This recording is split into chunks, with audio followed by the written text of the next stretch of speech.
Hi guys, welcome back to my channel. So today we're going to be talking about sunken cakes, why they sink and how to fix them. And at the same time, I'm going to be showing you guys how to ganache the cake and still get really sharp edges even though they were sunken.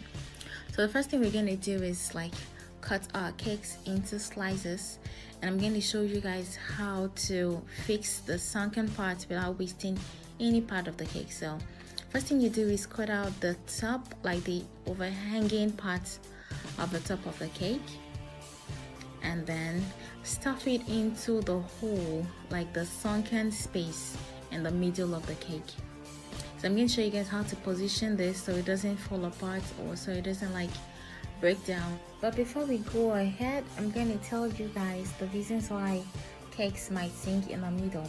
So the first reason is maybe you added too much baking powder or too much baking soda.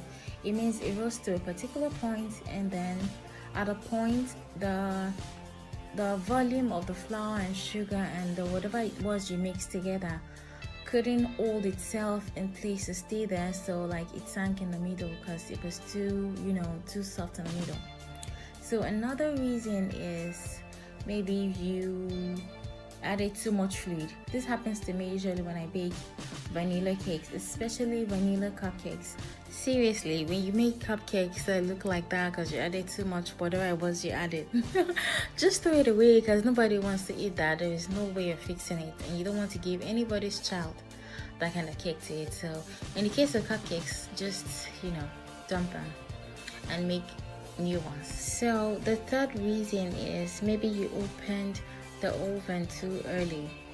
Usually when you're making maybe a cake or a set of cupcakes, it's best usually when you're making cupcakes, it's best you leave the oven till maybe a few minutes to the estimated time of baking before you open the oven to check if it's okay.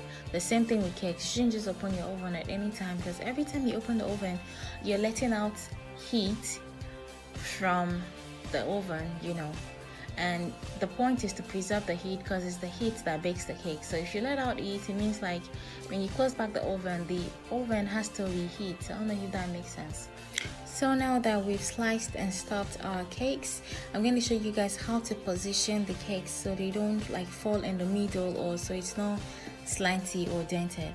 So be mindful that I put the flat side downwards, so the sunken part was facing upward, and I filled it with buttercream. And the next thing I did was to add the next layer, and I filled that with buttercream as well. The next layer I'm going to add right now is also the sunken part, which means the under is sunken, and I turned it upside down. Do you understand? That way the buttercream you put on the layer beneath it would fill that spot and not let your cake sink. Does that make sense? But anyways, every time you stack a cake or you put a cake together, make sure the flat surface is facing up and you fill the spaces as much as possible. So right now, look at that sunken part. We're going to fill it with buttercream. Even though we already filled it with the cake scraps that we cut from the top, we're going to fill this top with buttercream and then put the next layer on it inverted. I'm sure that makes sense, yeah? Okay, so like that. So look at that sunken layer as well. I'm going to put it on top inverted. I'm going to turn it upside down. That way the buttercream in this layer is going to fill that space. Yes, that's what we're doing. So right now I'm going to show you guys how to ganache the cake. Usually I like to ganache my cakes in 5 parts. This is the first part. The first part is I pour some ganache on top of it, and then I smoothen it around, and then I'm going to pour another layer that is going to get to the bottom of the cake. The point of ganaching the cake is to have a coating firm enough for you to put the fondant on, and it will stick and still look very neat. Do you understand? And give you the crisp, sharp edges everyone likes. So right now we're going to cover the whole cake, and we're going to cover it in layers because we want the ganache to not be too thick, but to be thick enough for your fondant to be able to stick to, and for it to be able to hold its spots. I don't know if that makes sense. So now I'm going to add the third layer. This is the third layer, and I'm going to smoothen it around. And be mindful, for every time you leave your ganache out, it starts to firm up. So you should warm it up at intervals in the microwave for maybe 5 to 10 seconds, 10 seconds, so it to be easy to work with. That way it's more liquidy and to be easier for you to work with. So now this is the first layer.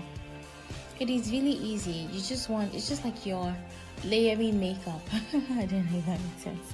You're going to put the first layer of foundation, especially if you have maybe problematic spots on your face. The first layer of foundation, allow that to firm up and then apply another one. That's exactly the same thing we're doing here. You don't have to wait for it to firm up. As you're working, it's firming up. So that's the more reason why you have to melt your ganache in the microwave at least maybe 2 or 3 times before you finish the step, because it sets up pretty fast. So this is the 5th layer. So this is basically just sealing everything and for it to be smooth and nice. So we're going to smoothen this around and then scrape it. And when you scrape, make sure you're holding your scraper like upright. That way it won't be slanty or your cake won't bend. That way your cake will be straight up. So thank you guys for watching. I hope you learned 1 or 2 things. So like and subscribe and share, and I'll see you guys in my next video. Anywho's, those 2 cakes finally became this cake, this cigarette cake, and this forex cake.